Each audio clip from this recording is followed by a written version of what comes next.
Have you ever been so drained that even your biggest victory felt like defeat?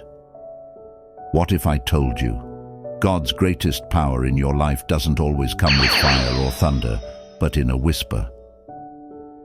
Elijah called fire down from heaven one day, but the very next, he was begging God to end his life. What happened in between could change the way you hear God forever.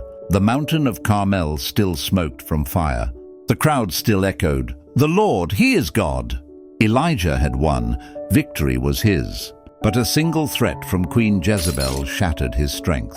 Isn't that how life works? One bad report, one angry email, one sudden bill, and victory turns into despair. Elijah ran into the desert. Alone, exhausted, he collapsed under a broom tree. "Lord, I've had enough. Take my life." This wasn't just tiredness, it was the breaking point.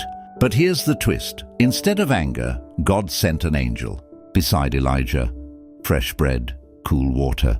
The angel whispered, "Get up and eat. The journey is too much for you. Why feed a man who wants to die?" Because God wasn't done with Elijah's story, and He's not done with yours. 40 days later, Elijah stood in a cave at Mount Horeb, desperate for answers. He waited. Suddenly, a violent wind shook the mountains, but God was not in the wind. An earthquake split the ground, but God was not in the quake. A fire roared before him, but God was not in the fire.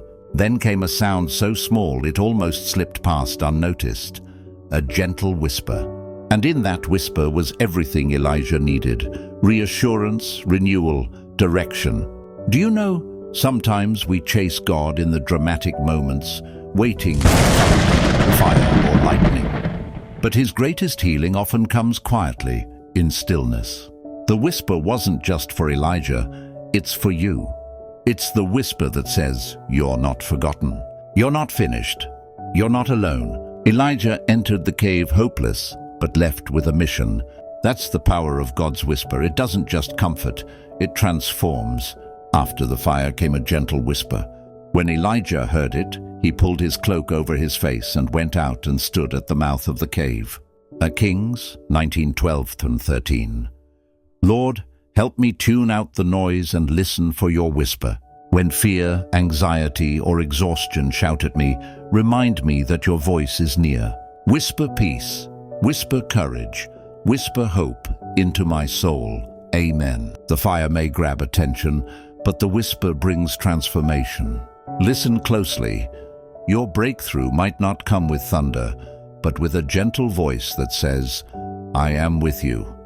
Thank you for watching Roots and Vine, where faith runs deep and inspiration grows wide.